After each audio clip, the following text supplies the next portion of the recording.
Apocalypse de Saint Jean, chapitre 15. Avant de commencer le chapitre 15, je vais faire un récapitulatif des trompettes.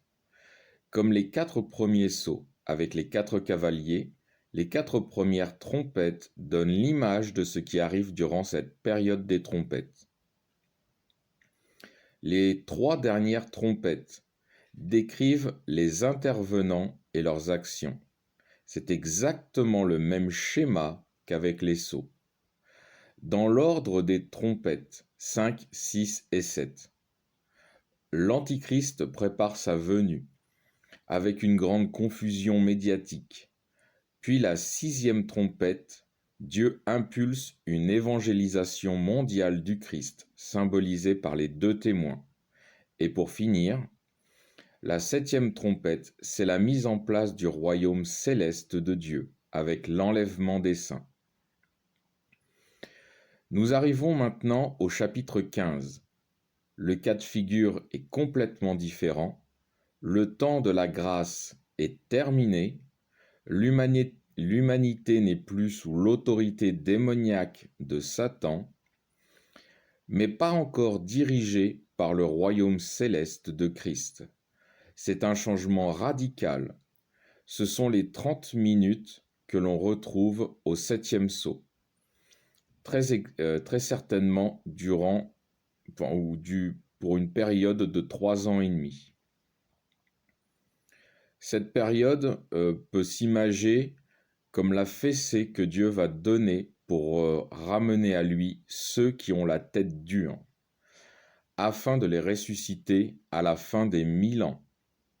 Parce que le temps de la grâce est terminé, maintenant il n'y a plus que la résurrection à la fin des 1000 ans. Pour les autres, ceux qui ne reviendront pas, c'est la perdition éternelle. Et les humains vont pas tarder à s'en apercevoir avec les plaies qui vont être infligées à l'humanité adoratrice du diable, afin de les amener à leur propre destruction, exactement comme avec Pharaon, lorsqu'il poursuivit les Hébreux à travers la mer Rouge, où Dieu engloutit toute son armée par les eaux. Vous avez le récit dans le livre de l'Exode, chapitre 14, versets 21 à 31. Le principe d'Armageddon est exactement le même, mais d'une façon beaucoup plus subtile cette fois-ci.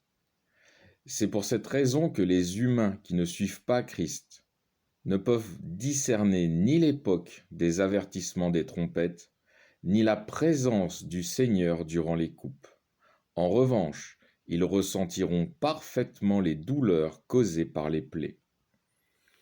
Je commence avec le verset 1 du chapitre 15.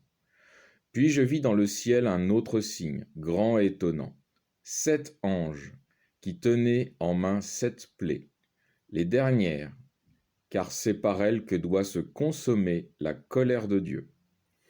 Et je vis comme une mer de verre, mêlée de feu, et au bord de cette mer étaient debout les vainqueurs de la bête, de son image et du nombre de son nom, tenant les harpes sacrées. Ils chantaient le cantique de Moïse, le serviteur de Dieu, et le cantique de l'agneau, disant : Grandes et admirables sont vos œuvres, Seigneur, Dieu Tout-Puissant. Justes et véritables sont vos voies, ô Roi des siècles. Qui ne craindrait, Seigneur, et ne glorifierait votre nom ? Car vous seul êtes saints, et toutes les nations viendront se prosterner devant vous, parce que vos jugements ont éclaté. Jean voit 7 anges, avec les 7 plaies qui doivent amener les humains à reconnaître Dieu comme il est, qu'il était et qu'il sera toujours. Ce Dieu que Christ nous a fait connaître en portant son image et par les 7 plaies, Dieu va également se révéler au reste de l'humanité en détruisant les œuvres du diable. Jean voit également les saints de Dieu, vainqueurs de la bête, de son image et de son nom. Ils louent et rendent gloire au Dieu Tout-Puissant, car son règne est arrivé. Je poursuis avec le verset 5. Après cela, je vis s'ouvrir dans le ciel le sanctuaire du tabernacle du témoignage, et les 7 anges qui ont en main les 7 plaies sortirent du sanctuaire. Ils étaient vêtus d'un lin pur et éclatant, et portaient des ceintures d'or autour de la poitrine.